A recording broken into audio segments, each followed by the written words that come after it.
We are very pleased tonight to have with us Thomas Romero of the Northern Rio Grande National Heritage Area. Did I get that right? Okay.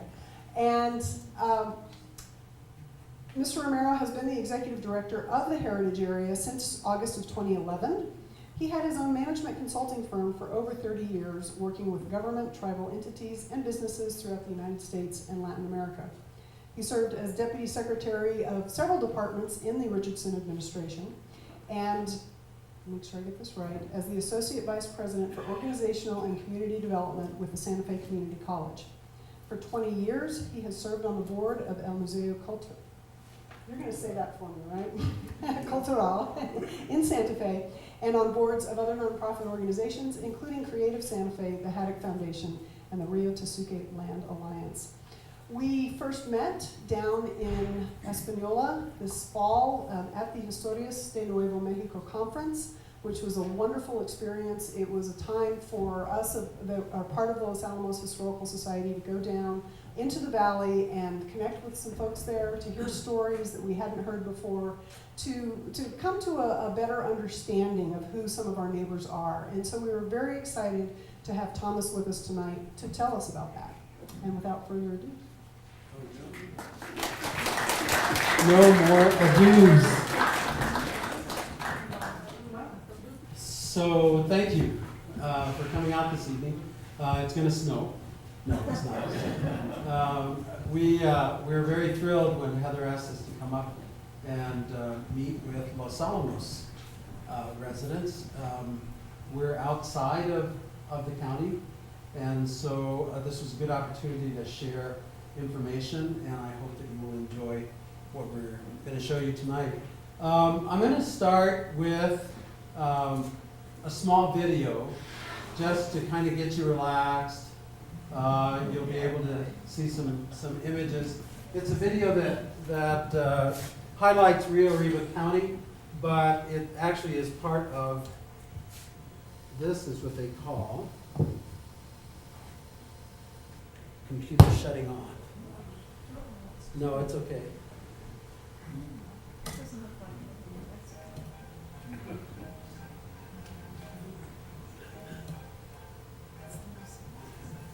Sorry about that. Here we go. Okay, this is about Rio Arriba. What you see on the little image there is the map of New Mexico and the heritage area. So we cover the three counties of Taos, Rio Arriba, and Santa Fe. Can you hear me okay as I hold it down here, or should I hold it up? Is that okay? Up more. Okay, terrific. And so that's the boundaries of the National Heritage Area, and I'll talk about that in a minute.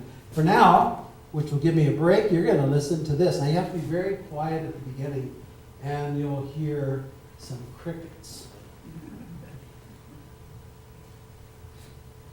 If it works.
to do is hit the escape button a few times, and then you can get out.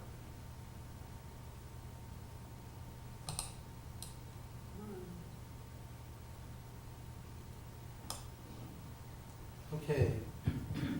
So, that little film, what I was hoping that when people heard it, watched it, that it would get them thinking about what it is about northern New Mexico that is, so near and dear to all of us.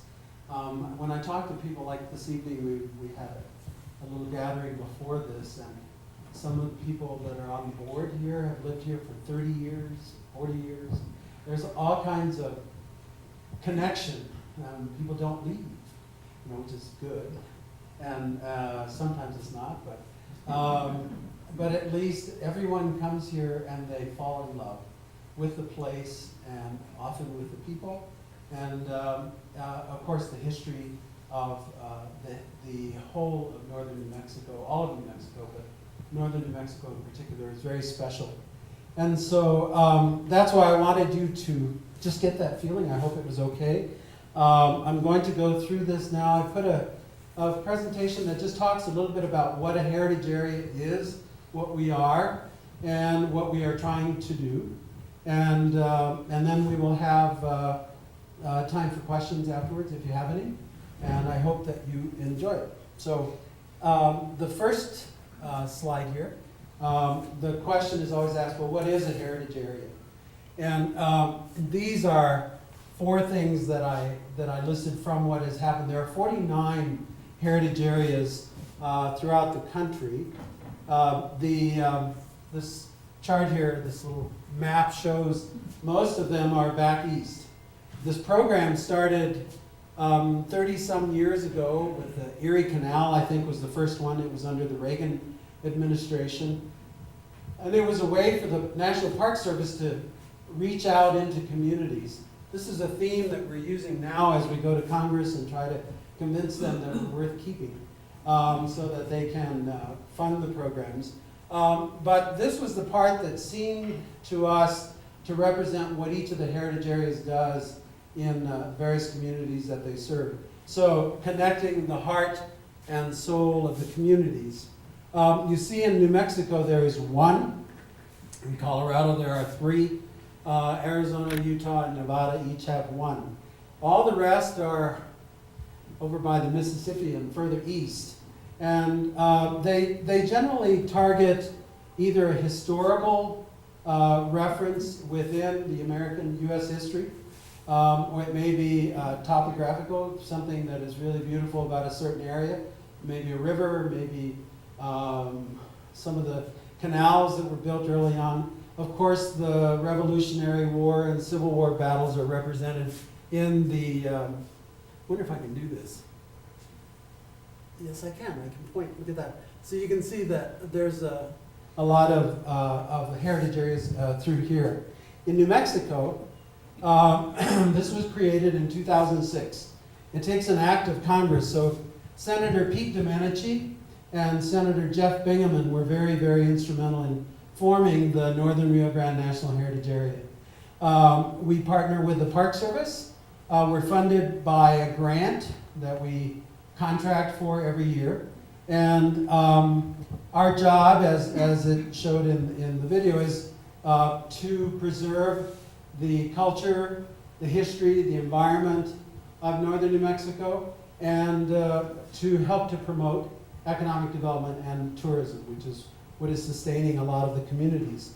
We do this by partnering with the state, the counties, the cities, and lots of communities and organizations throughout the heritage area. Okay. Now, in New Mexico, when this was being contemplated back in the mid-'80s, it took about 20 years to make this happen, about as long as it took for New Mexico to become a state, but it was that type of thing. And there was a theme that kind of fit this area. It was all of north central New Mexico. In the final bill, they chose the boundaries of the 3 counties, and so that's what we work with. But there is about 12,000 years of history, some of it pre-recorded history leading up to the arrival of the Spanish conquistadores, and then the history even in the last 400 or 500 years of New Mexico, where there is this mingling of cultures. And we didn't take it all the way. This particular chart was created by Dr. Lynn Sebastian, who used to be the State Historic Preservation Officer. What we see, and this is, I hope that all of you are used to leaving Los Alamos and going on down and visiting all that there is in northern New Mexico, even going down the hill. You go to Santa Fe, obviously there's a lot that is there. But what we try to specialize in is promoting the areas to the north. So Espanola, going on up into the various communities that are the settlement that has occurred. When we did the project for the Historias conference, we got some photographs from the Historical Society here and also from the lab. And there's one that I particularly liked. It was this whole mesa, and there are little numbers and dots, each of them representing a settlement of the Tewa people. There were hundreds throughout the Pajarito Canyon, the mesas, all over. So all of this area was inhabited well before any of us showed up. The confluence of the Rio Grande and the Chama River is where the Tewa, they consider it the Tewa homelands. And that was where the first settlement was established by Juan de Oñate when he arrived in 1598. I don't think that exists much now. There's a little bit of a place over there that you can see. I don't think there's even ruins, but it got torn apart. But the people settled and stayed. Okewinge now inhabits that entire area. And you see in communities up the Chama and up the Rio Grande and then in the tributaries, a lot of the people that have made this their home. And it is something that is generation after generation. Just to the north of Espanola is Mesa Prieta. I don't know if you all are familiar with that. I see a head nod here. This is good. Mesa Prieta, people in Espanola don't even know about it. I know. I went out there with on a tour with some people from the state, and I talked about it. They were talking about the ball fields in Espanola, and I was saying, well, do you know about this? Mesa Prieta has the largest collection of petroglyphs in New Mexico. Over 100,000 images. If you've never been there, you can arrange a tour. They have some guided tours. If you're really hardy, you can get out there and help them document. But really, it's just part of what is the heritage of northern New Mexico. And what you find there, and it was representative in all of these areas, but what you find are images that were ancients, the prehistoric. You have some from the Pueblos in the last 400 or 500 years. And then you have some that capture the images from when the Spaniards came in, like maybe a shield or a horse. We didn't have horses around here. And then even to the cowboys, so you see those types of images that are being engraved. And what I'm happy to say is that they are preserving them. So the Northern Rio Grande National Heritage Area we thought of always as the Cradle of Settlement, and we talk about it that way all the time. Again, these are the areas that we cover. Los Alamos is just outside of that, but I'm happy that we're here today. We'll get you right in. So this is what we're trying to do. When I first took the job almost 7 years ago, I walked in and I thought, well, what is there to do? And it looked to me like it was all blue sky. Nothing really definite had been established. The group had been working on it for some time, but a lot of what they were doing was trying to get buy-in, doing inventories of lots of the resources, whether it was natural or cultural resources. And so it was kind of taking all the ingredients for a nice meal, but not yet deciding which way we were going to go.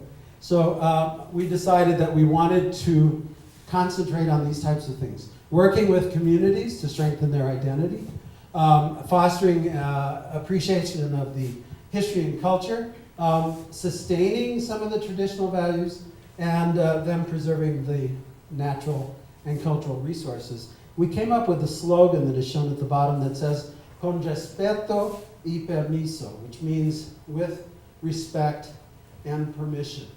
And many of you, I hope, have experienced going into either the Pueblos or some of the older Hispanic families, and knowing that you always go in to their property and to their area with permission, never just presuming that you can do that. And you treat them with respect, the people and their properties. And this is the way that we see the growing together of the different cultures that inhabit this area. And it's not just 3, I think there are like 47 or something like that. Early in the development, this is dated back to 2009, the Heritage Area, before my time, went out and held conferences, listening sessions in different communities throughout the area to decide what was important. These are the 4 areas that were selected by people. We were saying, this is what we're interested in. So it varied from community to community. Up in Tierra Maria, they had maybe land use and agriculture as being important. Taos, very heavy into arts and culture and tourism. There were some issues or interest in recreation, and of course maintaining the heritage of the area. So these then were rolled into the plan for the National Heritage Area. These are the goals that were developed, and these are really important. We work toward these in everything that we do. So the first one, to support the traditions, heritage, and culture, to enhance understanding and awareness of the Heritage Area stories and resources. Just like you do here, you're really interested in the stories that that occurred in the development of Los Alamos and prior, and you tell these stories, and that's what people love to listen to, is knowing that little nuance of something that happened. We heard about Bathtub Row, and we heard about the tiny little showers, and all kinds of stories just over dinner. It was really kind of fascinating. I think there's bathtub gin as well that has been pulled together. The second one, and this is really important, creating partnerships. I was talking to Heather about what she does and what she has done here with the Los Alamos Historical Society. And she was talking about how the growth of this enterprise has come through partnering with other organizations. And we are finding the same kind of thing. One of the things that I thought of when I took the position back in 2011, I had this image in my mind of a big, vast, open prairie or something like that. And out there, I saw these little fires, little bonfires. And what I took those to be were places where people had gathered and they had a certain passion for something. That was where the passion for the maintenance of the culture and preserving whatever it was that was important was occurring. It was not something that we would bring from above and bless, and now you have culture. It wouldn't come from that. It would come from people being extremely excited about what they knew and what they cherished. And so I started in this process, and our group now has been doing this, to reach out and to find these little fires of passion and what they are trying to do. I see it here in Los Alamos. I was really excited about, Linda was talking about the volunteerism that happens here in all of the different organizations. And all of you, I imagine, come out and you do things. I wish we had some of you down in the valley, as they call it, to do something that would really help to continue the stories and to let people learn. But we're learning from that, and that's how we see our growth. We're interested in conserving resources, and so we have worked through grants and technical support with different organizations to preserve structures or a cemetery, perhaps. The plastering, we just issued a grant to the Okeowinge Housing Authority. They've been engaged in this for a long time. They're replastering the plaza area, all the individual homes. And there was an article in the paper just a couple of days ago about that. What they are doing is they are continuing that connection to their roots by putting mud on there and doing it with their hands. And so we intend to work with them. That is a major goal that we have. And then finally, and this is one that we spend a lot of time on, we have a goal to promote economic development and tourism, heritage tourism. The magazine that Heather pointed, and I brought some copies. I hope you all grab one, take them with you. He has one that is the first issue. This is our third issue. And we did a film back about 6 years ago that was called Land, Water, People, Time. When we decided to do this, we decided to keep the same title because people had actually associated the heritage area with that title. So we try to spread the word this way. We honor individual artists, selected ones in each issue. We're working now on our fourth issue, so I think that's success, just that we've gotten that far. And a lot of it is something that people will keep. This is in Washington, it's in Mexico, it's in Spain, different places where we have spread this. And people read them, they keep them, they talk about it. And that for me is really important. So that's part of promoting the area. So this is where we end up. This was the goals that were established. Each year we create a contract with the Park Service where we take these goals and what's in our management plan that we had to have approved, and we say, this is what we're going to do, you give us some money. And if they give us a lot of money, well, we get a set sum. But one of the proud things is that we give it away. We don't just spend it on ourselves. Okay, so this is some of the stuff that we are doing. I mentioned the documentary film, Land, Water, People, Time, and we have provided funding for different videos. We're presently working with the Santa Fe Community College on a film on the Battle of Glorieta, which many people don't know anything at all about. But that was one of the ones that changed the course of the Civil War in New Mexico in 1862. If it hadn't been for that, we would all be under the Confederacy probably here. Santa Fe, as you know, was under the Confederate flag for a very short time, but there was this battle. And the New Mexico soldiers were never really recognized. They were the ones that turned that particular situation around by attacking from behind the trains that had all their supplies. And so they were able to cut them off, and the Confederate soldiers ended up going back. A lot of the issues during that time were against Texas. Texas was trying to take over, they were trying to set up their own republic, as you know, and then they also wanted all of this. They wanted everything, I think it was east of the Rio Grande was supposed to belong to Texas. And so that got stopped. Some say great, other people no, but we were able to stop that. And so we've used film. We have the publication, and on our website, a number of things that we're trying to do as well to spread the word. One is that it contains a lot of historical information. So if you're interested in the history of New Mexico, you can go on our website, which is riograndenha.org, and you can find the story written down.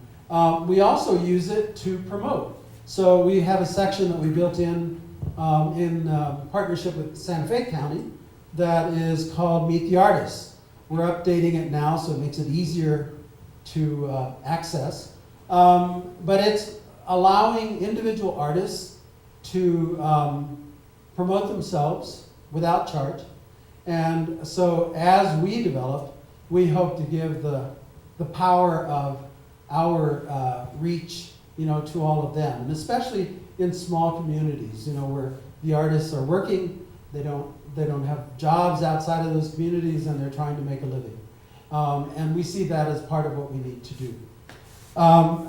The grants program I mentioned, in the last 6 years, we have awarded nearly $400,000 in individual grants to a great number of organizations. They're not huge grants, small grants. Probably the largest is around $5,000-$6,000, and the rest of them are smaller. But they go to, and we have a listing of all of the grants that we've provided, to small organizations, schools. Sometimes it's a program to rehabilitate a building or something like that. Other times it's teaching the ways of the past. So the Santa Clara Pueblo got a grant to take their children up on Petroglyphs and teach them about the plants and the environment. It was taught by the elders in Taos. So it was for them specifically to reconnect with, with their heritage and their history. We have a number of projects where we actually work with schools directly. The fourth item, and working with communities to help them develop their plans and their own economic development. And as well, and I'm going to talk about this a little bit later, we've been following the developments on the Rio Grande Trail. I don't know if you know about that, but Los Alamos would have some connection to this, obviously. The state of New Mexico passed a law about 3 years ago where they created a Rio Grande Trail Commission, and it was to establish a trail going all the way from the Colorado border down to El Paso. The governor has proclaimed a few places that were existing parks down in the southern part of the state as part of that trail, but they've been working now for the last 2 years to kind of identify what's going to be on this trail. And the part that we cover is everything north of Cochiti, so it's all the way up to Colorado.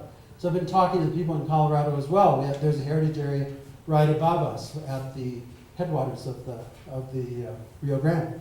And what I saw was not so much the river as that was like the spine, and then you had these ribs or other body parts stretching out to the little communities along the way. So along down below here we have the Rio Grande, and there's of course Bandelier, but there's a connection up to Los Alamos. There's a connection in Espanola, there's a connection in Dixon, there's a connection in different places. So we saw this as a way of bringing an entire region together and providing a stimulus for people to come and not just look at the river, not just do rafting and that, but maybe to reach out, go visit different communities and help them in some of their efforts.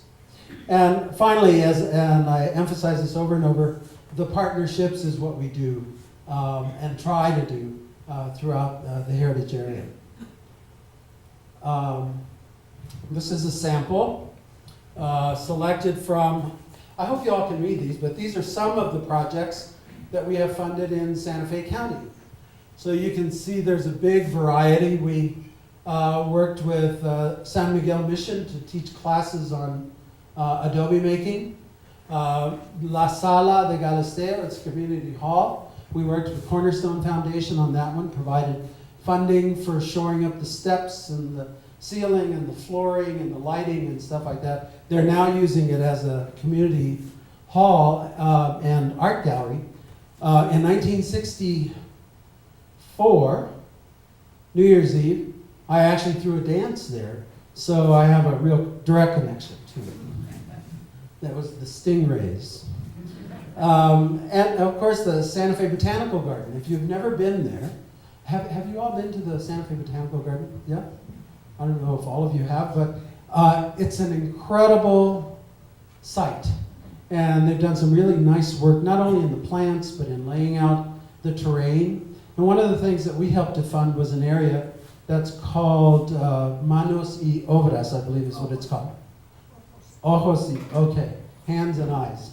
And they built 2 hornos that they used to demonstrate how people baked and roasted and did all kinds of things with the hornos. And it's part of a center right next to an amphitheater where they have plays, and it's a beautiful place, and it is something that in Santa Fe County and in the city of Santa Fe is something to be really proud of. This is an example of some of the school programs that we've had.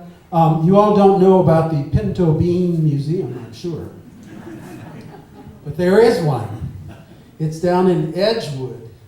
You know, that part of Santa Fe County, the southern part of Santa Fe County, is mostly dry land farming. That's how it developed. That's where the King Ranch is and a few other things like that. Well, down in Edgewood, there's a tiny little strip of I-40 that kind of runs into the bottom of the heritage area, and there's a little town called Edgewood.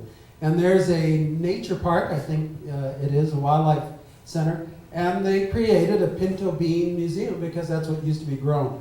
So we help fund enclosures for old pinto bean harvesting equipment.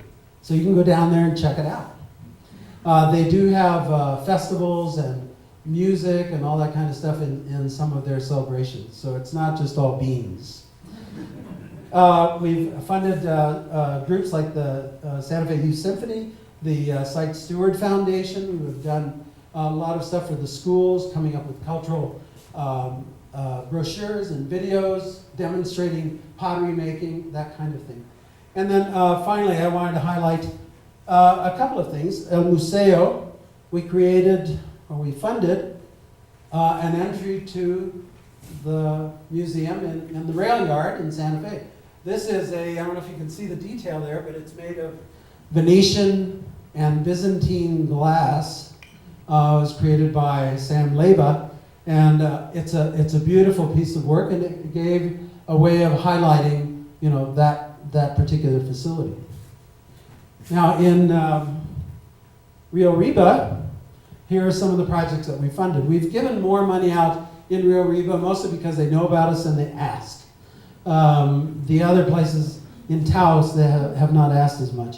But you can see a big variety here as well. The farmers market, the Espanol High School, we provided funding for their film program so that the students can make films about their own lives, and then they get to show them. Tierra Wolves up in Los Ojos, you all know where that is? Over by Tierra Maria. It's one of the great sheep places in northern New Mexico. Tierra Wolves they have weaving, the carding of the wool. Of course, there's some down here in Espanol as well in the Fiber Arts Center. But we helped them with their dyeing room. It was not where we went and passed away. It was more, the dyeing with natural dyes, the wool that they use in their weavings. And they have classes. You can buy stuff there as well. The Espanol Fiber Arts Center, the San Gabriel Society, the Bond House. How many of you have been to the Bond House? So a few of you have. We helped fund a recent exhibit, display cases and things like that about Chimayo and the Valley. So it doesn't seem like a lot, but I hope what you're getting a feel for is that our efforts are broad-based and they fit within our goals of preserving the culture and also stimulating some of the economic activity within each of these communities. So it's not just Santa Fe, not just Taos, it's actually working out in the field with different groups. One that I'm particularly proud of, I want to talk about this first. Of course, Mesa Prieta, we have funded several times some of their jobs for internships and mapping of all of the petroglyphs. In Abiquiu, this is a project that's going on right now. They are going to do a mural. But what I'm more excited about is they are actually doing mitochondrial DNA mapping of all of the mothers in Abiquiu. Now, Abiquiu is a center of the Genízaro. Are you all familiar with that term? Yeah?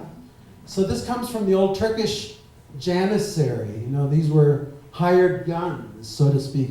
They were the ones that were brought in to take care of what they couldn't do with their own soldiers. Here in New Mexico, that term evolved with the Spaniards into genízaro. And what these were indentured servants. Often they were natives, captured, traded, from the Utes, the Comanche. The Kiowa would come in. They would steal women and children, and they would bring them back and trade for horses. Now the Spaniards would take them in. This is not all great, but I want to talk about it. They would take them in and make them part of their household, give them their name, give them their religion, and then they worked in the family, whatever it was. It might be a fields, it might be in the house, whatever. Like indentured servants until they reached the age of majority, which back then was like 17 or 18, something like that. And then they could leave, and they would have their freedom, and they had the right to own property and other things like that, which they could not have had before. When they established if you look at New Mexico, the Rio Grande comes up from the bottom like this, and the Camino Real came up like this, and they settled in different places, Santa Fe, and then they started going up, north, came up this way, and Santa Cruz and other communities. And then one of the things that started to happen was they started branching out. I always think about it like a willow tree, how the branches go and then they droop down. So they would establish communities, and the reason for them was primarily defense, places where they would be able to block the raids of the Comanche, the Utes, and all of that. And often when they set these up, they were the first places that the non-indentured anymore genízaro would be able to go with their families. They usually set up with 50 families, always had to be headed by a Spaniard family, too. And then all of these people would live there. Well, Abiquiu became one of those communities where the genízaro grew to thrive. And one of the things that was really interesting to me, and I learn every day, but there's a very strong and direct connection between the people here in Abiquiu and the Hopi in Arizona, which is a very proud civilization. I don't know if you all ever read much. I know you've seen the film Koyaanisqatsi, which was about the Hopi. But this project is doing this DNA research to try to establish the direct links. There have always been the links established in hearsay, family histories, that kind of stuff, but this is going to be one that would tie that together. And that is exciting to me, that we're able to show connections among all of the different native groups throughout the whole Southwest. So it's not just one little piece. Another one, and I'm going to show you a picture, I talked about this one, but the Embudo Valley Library. This is in Dixon. This is not a very good photo, but I wanted to show you what can be done when you get an artist. This was, his last name is Niemeyer, I believe. And he's an artist up there, and he pulled together students from the high school, and they created this topographical map of the Embudo Valley, if I may. So this is the Embudo River that runs through like this. Over on this side, you will have the road to Taos. And then they created it in relief, so you can actually, you actually have depth. And then they put it on the side of the community center. So you go have lunch and look at this piece of history, learn about your community. These little plaques that they put are interpretive ones.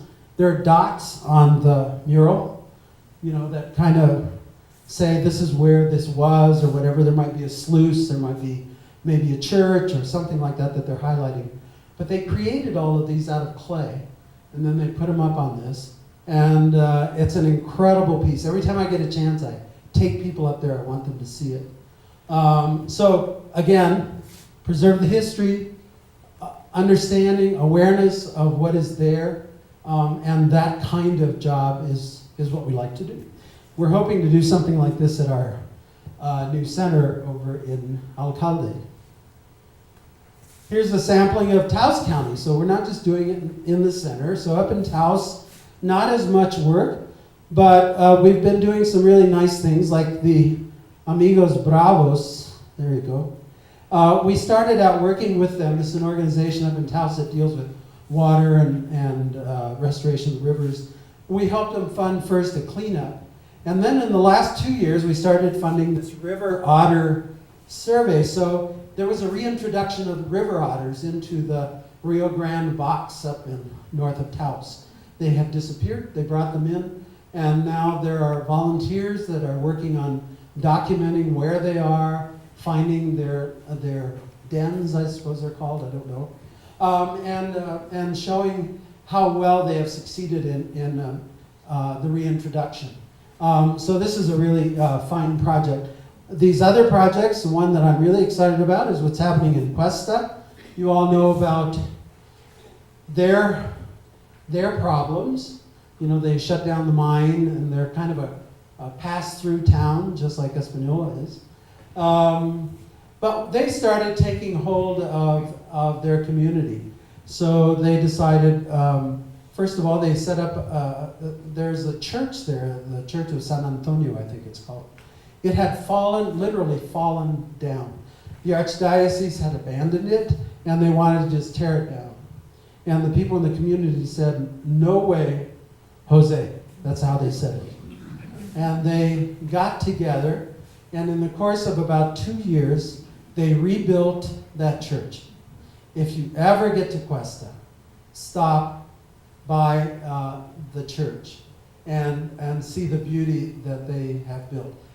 They put in magnificent beams, stained glass windows, big thick walls, wooden floors. It's just absolutely beautiful with the retablos and everything else. And it's an example, again, of what a community, a small community can do when they work together. I was telling a story, they had to create a loft like that for the choir. It had fallen, and so they were going to put it up, and so I had to mill some beams to support it across. And when they did that, one of the beams ended up with an image. Of course, it was a branch or whatever that had come out of there. But it's an image of the Blessed Virgin.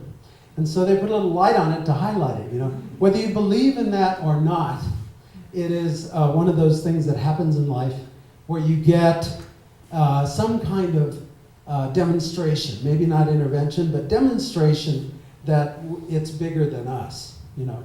And so going up there, see that. What they're working on now, we're happy to participate in that, is they're creating a walking trail around the community, which goes around the church and in other parts where they show the different sites. And it's, again, a community trying to rebuild itself and using all sorts of resources. The last item, well, this one I'm going to show, but we worked with the Martinez Hacienda, the old Taos County Courthouse. Have you ever been to that, anybody? Fewer people, you know what it is. The old Taos County Courthouse is on the plaza. It's on the north side of the plaza. And you remember the film Easy Rider? There was a scene in a jail, and there was Jack Nicholson and I think Peter Fonda was in there with him. Well, that was filmed there. There's an actual jail cell that you can go in and take your own picture. But what I liked most, and this is where we got excited about it, on the second floor, there's this room, kind of like this room, except it's upstairs. And around on the walls, there are all these murals that were painted during the WPA era. And they're fantastic. They're sayings, you know, there's a picture of something like one that says something like, good laws help, but bad laws don't. I don't know. It's something along those lines. And it's both in English and in Spanish. And these have been preserved. but you can't see them. The lighting is not very good. And so they've asked us to support a rehabilitation of that particular area within the building. So within the next few months, I'm hoping finally they'll get started on it. And that'll be something that you want to go see. It's right on the plaza. The Taos Historical Society has their offices there, and so there will be a lot to share with what you all are doing here as well. The last piece on this that I wanted to show you, I don't know if you can see that. This is a project that we funded. It was actually Peñasco and Taos schools, but Peñasco canceled the contract of their art teacher, so it ended up just being at the Taos schools. And so there was a teacher, again, an artist, and they decided to take the students out and teach them about the old Spanish Trail. You all know about the old Spanish Trail. That's the trail that started here in the north and went to California. Okay, so there's several major trails that come here. The Camino Real was the first one. Then, of course, the Santa Fe Trail coming from back east. And this was one where people from here went to California, and mostly to trade mules. They found that they could trade pinon and other things like that from here, take it to California, come back, and they would have these beasts that they could use. The old Spanish Trail took several routes, but a lot of it started either in the north by Taos or in Abiquiu, and then moved up into Colorado and on over. So these kids had to learn. First of all, they had to go out on the trail and see what it looked like. Then they had to learn about donkeys. You know, what they look like, how you ride them, more importantly, how you pack them. You notice back in the back there are a bunch of donkeys that are all packed, and so they had to actually go through a learning process. And then they had to learn how to draw and paint this mural. It was done on 3 4x8 panels, you know, of pressboard, I guess it is. But anyway, they are shown in Taos. We have a poster of this that was given to us by all these kids, and they signed it. And it was a real example of learning by doing and attaching to the history of a place. The same as you all do here, I think. So I'm very proud of this one. These are some of the larger projects that we're involved in. Again, I hope this isn't going too slow. I'm just trying to give you a feel for it. These are large projects. The Hunter building in Espanola, when you get down from here and you go down into Espanola by Santa Clara and like that, you come to an intersection, and there's a white building on the right, and to the left is the plaza and all that. Well, the white building on the right used to be a Ford building, and it was also a dry cleaning place or whatever, and it's fallen into disuse. It was picked up by the city of Espanola, and they didn't know what to do with it. So they've decided to create a business hub right there. We got involved early on in doing some murals on the building, mostly to draw community attention to it. We worked with the New Mexico Community Foundation, and we funded a summer of murals, both of farming, agricultural types of murals. And that building now is going to be at the center of a business hub that Espanola is pulling together, along with a walking trail that will go along Railroad Avenue. So there's a lot of development activity in Espanola. They want to have a destination. Instead of people just driving straight through to Taos or through to Chama, they want people to stop, look at what is there, and enjoy and appreciate the culture and history of the Espanola Valley. So we've been working with them, the Land, Water, People, Time publication I talked to you about. We worked with Santa Fe County in creating the Meet the Artists on our website, and we did a lot of work with them in identifying artists and arts businesses and tourism businesses so that they could do some promotion. Rio Grande County, and then we now are housed at the old Oñate Center. You've seen, I was even on the New York Times front page. This is great. I told my granddaughter it's like going to Carnegie Hall without practicing. It was one of those things. But it was about the statue and, of course, the conflict. So what we're doing, you've read stories about, people cutting off the foot.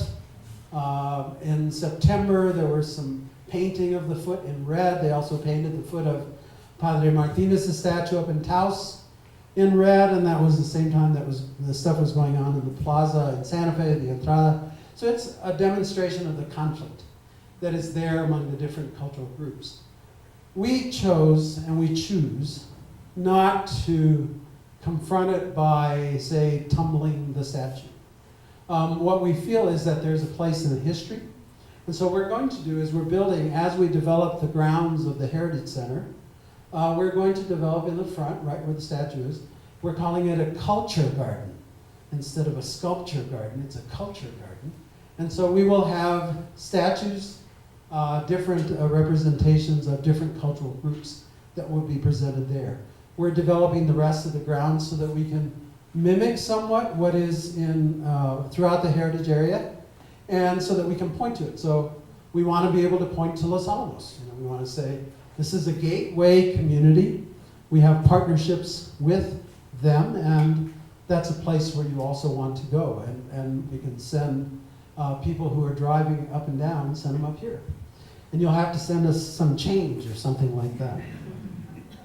And then, of course, the old Taos County Courthouse. And another one, just briefly, we have been doing a lot of work with groups on their historic records, archives, helping them to buy materials, files, places to store their records. So it's all aspects of the work of preserving. This is what we've been doing in Espanola. I've already talked about the 104 murals. This is a shot from one piece of that. It's a wall that's dedicated to the role of women in the heritage area. This was done by Rose Simpson, I think, did the design on this. She's a native artist. Her mother is Roxanne Swensel, who is well known. And we're also working, the last item there, I want to just announce, shout out, there's a new Lowrider Museum that is being planned and will be opening in Espanola probably in July. So you'll be able to go down the hill. You can take the car that you all have preserved here from the Manhattan Project and take it down there and maybe have them work on it or something like that. Put some hydraulics into it. So our job, again, there's a group that is doing that. It's being settled or set within that hub, that business hub, which is going to be a container type of building, where they use these containers and they build structures around it. So that is going to revive some of downtown Espanola, hopefully get it into more of a walking kind of a space. And the Lowrider Museum, the only Lowrider Museum in the United States, will come from the lowrider capital of the United States, Espanola. And it's a fine effort. It's really fun to work with these people who have so much passion about how you raise the cars and lower them, how you do the pinstriping, how you preserve them. They just know their job, just as much as any scientist here would know about splitting atoms or whatever is being done here these days. But I invite you. They're planning an opening mid-July. There will be announcements. And I think it'd be fun. It won't be a huge museum, but I think it'd be fun to go down and take a look at that. That's what Espanola is doing. That's great. So we do this kind of stuff. We reach out. We work with communities. I've already talked about a lot of these things. So I don't want to go over it again.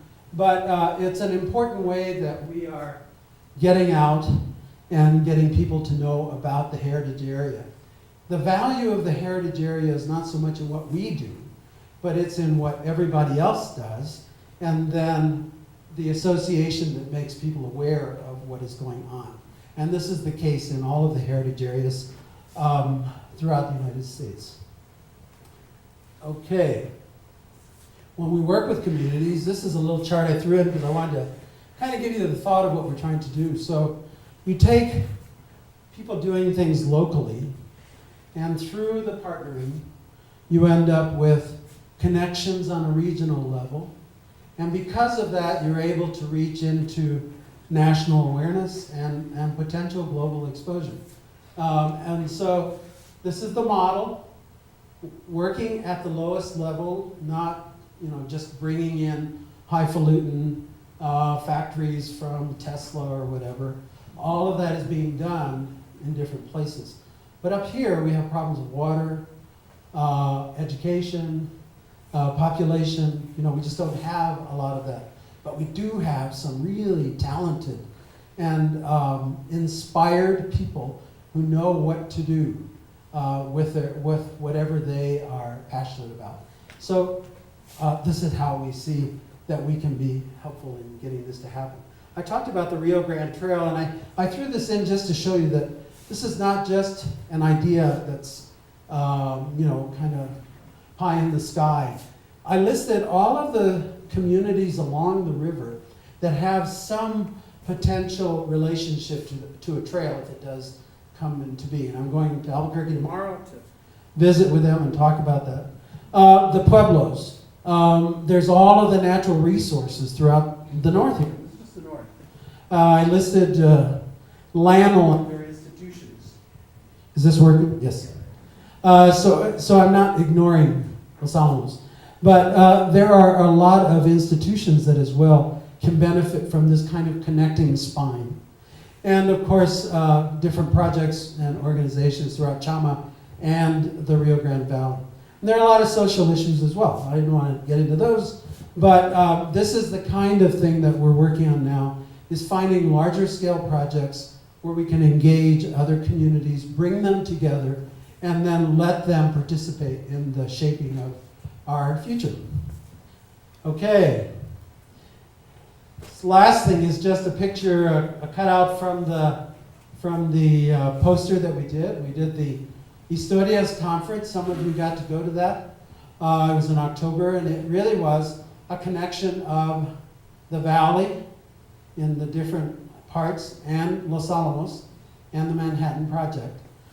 It was a huge success, even though we were the ones who organized it. It was great. It was terrific. We had people coming down from Colorado to be part of it. We had the Atomic Heritage Foundation, people from here in Los Alamos. I know Heather and several of her staff went to it. It was a first time that we talked about how people got affected by this project. When I wrote the introduction to the catalog, and I brought a copy of that to show you. So we had this catalog, we had speakers for 3 days talking about how they got affected. Some of them were positive, some were not so positive, But what I wrote about was what happened out of this event. So in that early part, before the bomb was created and then with the creation of it, New Mexico, Los Alamos, and the people in the surrounding areas changed history. We did. We changed the world. We changed it with the bomb, of course, but we also changed it in how people, the United States became a dominant global power. We changed it in the relationships. We changed locally how people actually lived. So people in the valley, as an example, were farming, agricultural, small farms, that's what they did. All of a sudden, they got used to going to work for a salary at a job. They were bused up here, they worked here. Not all were, in high-level jobs, but they all did a great job. This was one of the governors of one of the Pueblos. He actually served food in the cafeteria. So we had people, but more than that, they had this job. It changed the way and the relationship of the people in the valley to the lab and to all the businesses that have come out of it. Then the lab continues to create business opportunities for new enterprises, some of the scientists going out and creating their own businesses. So it has been an earth-changing kind of effort, as much as blowing up the bomb was. And so we wanted to connect that. One of the people who was principal in this, Willie Atencio, actually had been collecting stories about people who had worked here. And they had not been heard before. They had not been presented on a national level. And so these were stories about the Hispanic people, the Pueblo people, who participated in the process and in this project. And they were pretty much forgotten. But this helped to create that dialogue. And I really want to thank the people who participated from up here in that conference. We hope to do more going down the road. Okay, I think this is where I do something else. About a week or so ago, I got interviewed on the radio that you have up here, the radio station. There's a woman named Nancy, I believe. She was in preparation for tonight, and she interviewed me. And it was a telephone interview, so it was kind of, pardon? Nancy Combs. Yes, thank you. And she asked me some questions, and I answered. And I was worried about it. And the last question she asked was, she says, "Are you going to have slides?" And I said, "Yes." And so a couple of nights ago, I just put some pictures together. And so I'm just going to show you some slides. I'm hoping that this will get you guys savoring everything that there is in the heritage area. The variety is amazing. Do you know where all these places are? Great. Do you know where this is? This is the Church of Rose of Lima on the way to Abiquiu. It's on the side of the road. And they actually use it once a year during Holy Week, and they have services there. It's a beautiful little spot. You can look out over the mountains. There are shards and all this. This is up in Embudo, or in over by Dixon, just into the hills there. This is part of the mural from the Hunter building. This is Chimney Rock over at Ghost Ranch. And it's not smoking, but I tell you, it sure looked like it. And I thought this was a great shot to get you. This is Abiquiu Lake, of course, the Pedernal in the back. This is where Georgia O'Keeffe did her paintings and brought some fame and recognition to this part of the world. You all know this particular image, of course, in Chimayo. These are some of the dancers from Okeoinge. And this is a colorful part of this is normally not something that they permit, but we had gotten this photo. This is an image from the Mesa Prieta petroglyphs, and look at the beauty of this one. It's the head, there's some kind of a crown, I don't know what that is on top of a four-legged creature. Incredible images that are there, and they're part of this area, and it's only like 30 miles away. Okay, and then the last thing I wanted to show you was some corn. Now these are very special corn. Sandy, when we moved into the Heritage Center, Sandy, out in front, planted some corn and squash and beans. And we got these wonderful, beautiful colored corn that came out. As part of this is the tradition of the Three Sisters, as you all know, the squash and corn and beans. And this is part of the color of northern New Mexico. Okay, so these are the challenges that we face. Getting people to buy into the idea of a heritage area, the reason to have one. If we're not doing anything except giving money, then people might say, well, you're just a bank or something like that. But there is a reason, and it's important. And it lends its value when we talk to other people. And many people are beginning to say, we're part of the heritage area. And that adds value to what they're trying to do.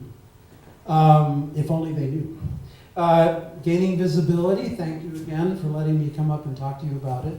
And of course, we want to balance between preservation and promotion and make sure that we are covering all of the interests. And so that means that we have to go into the communities and find out what are these interests. What is it that is important in the community, not just at the top to the state or the federal government. Okay? And I always like to, I wanted you to read this if you wish. This is one of my favorite quotes. This is by Gaspar Pérez de Villagra. And if you have never read this book, it's the Historia de la Nueva México. It was published in 1610. He came up with Oñate, and he was kind of the writer. He was a self-promoter as well. But he wrote this, and this was in the introduction. I found it in an old, earlier copy of it, and I liked what it said. Through history, those men are heroes whose deeds have been given proper recognition by the historian's pen. This is self-serving, sort of. Others whose lives are unrecorded, so far as posterity is concerned, did nothing. For of these, our annals are silent, and we know them not. This is so true.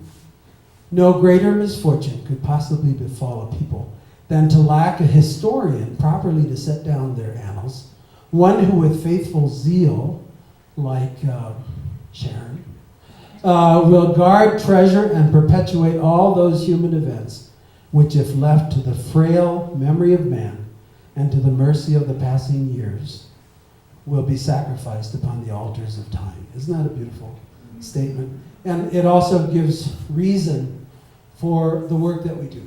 Not just us, what you do here, the Historical Society, the different groups throughout the state who are really trying to preserve what is important in our lives, in the lives of our ancestors, and going forward, what we leave for our children. So I just wanted to share that. If you ever get to read this, what I like about it, you all have heard of the Aeneid, right, by Virgil.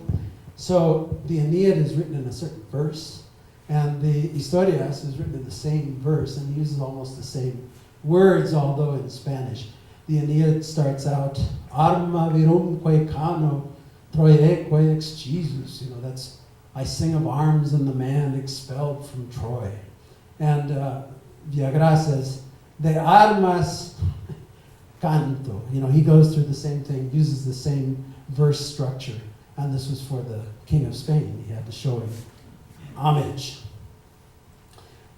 Okay, so the National Heritage Area, this is the entrance to our center in Alcalde. You are welcome to come, and the last thing I wanted to say is thank you. This is Sandy's corn crop, and at the bottom there's our website where you can look up some other stuff. Thank you for listening. You've been very good. I hope I've enjoyed it.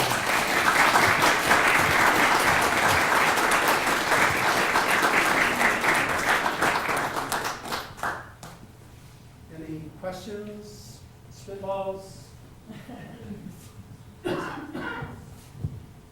About a week ago, I was at the San Gabriel site, and as you point out, there's nothing there. Right.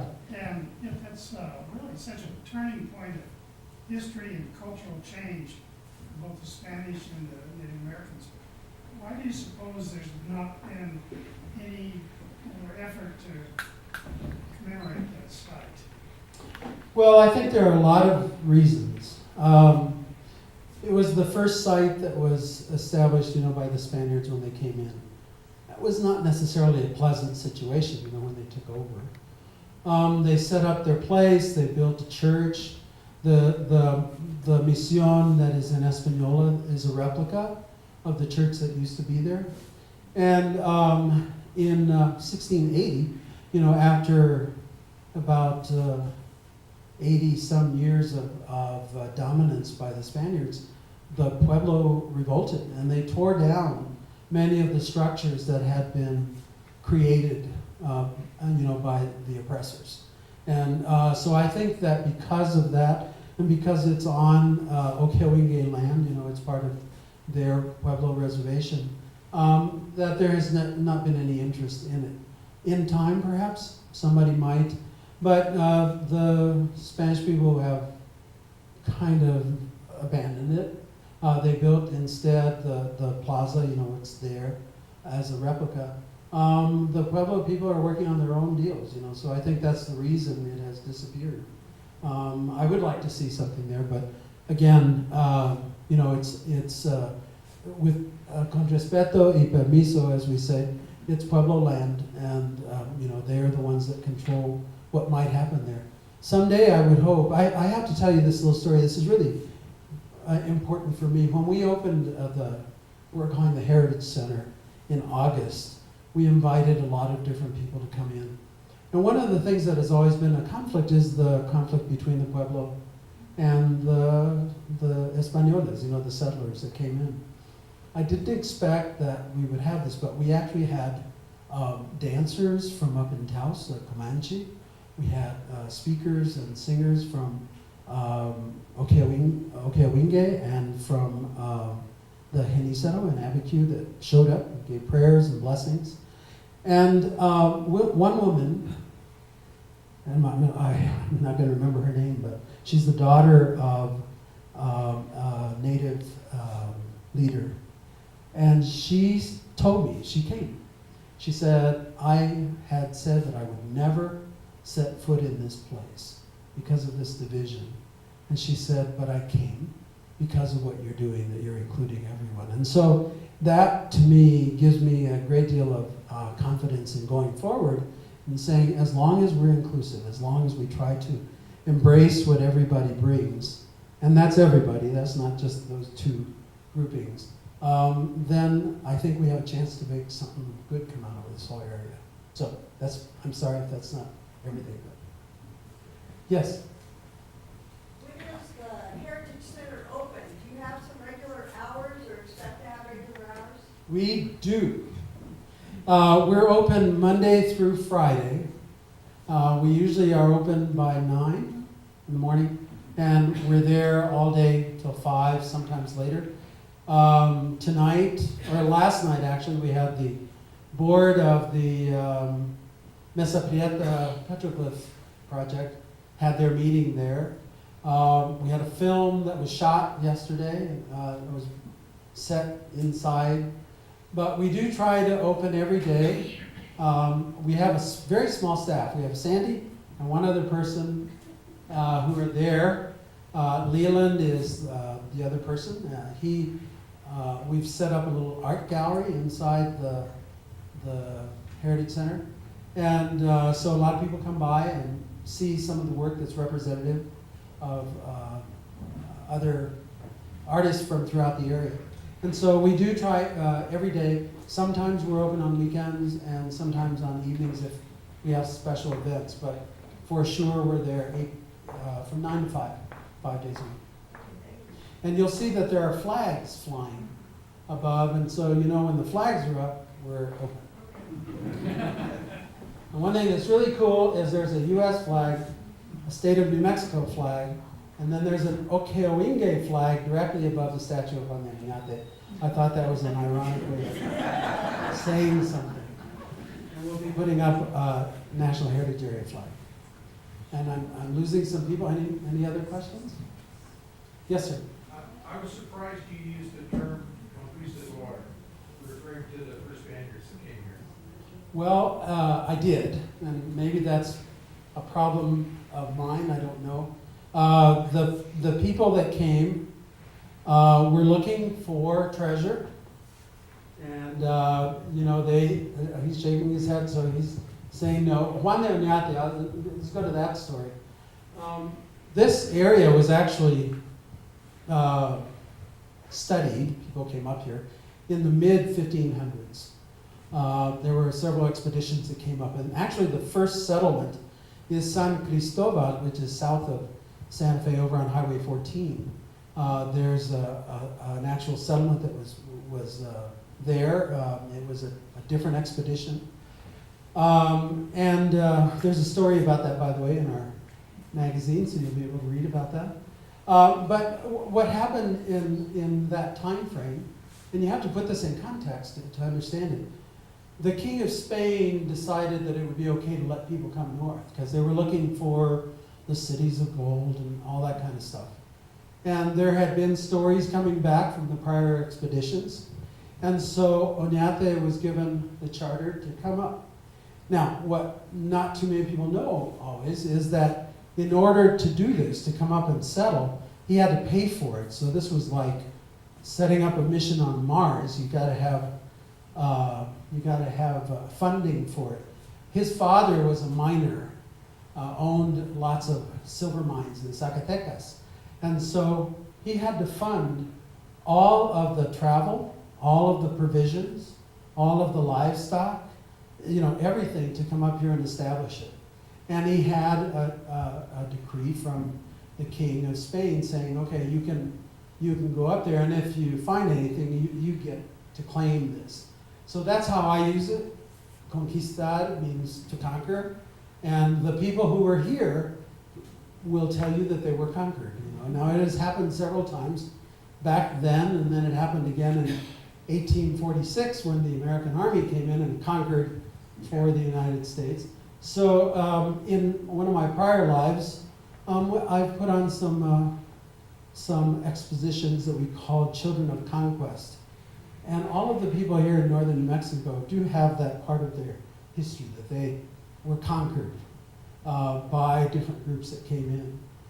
It's an important part of how people feel, if they feel put down, if they feel less than, or like that they haven't gotten some of what is there. So I apologize if I offend by using that, but that's why I use it. And I'll back away from it. Tonight. Thank you for the question. Anybody else? No? Thank you very much. Thank you so much, Tomas. Everyone have a good night. Thank you so much for coming this evening.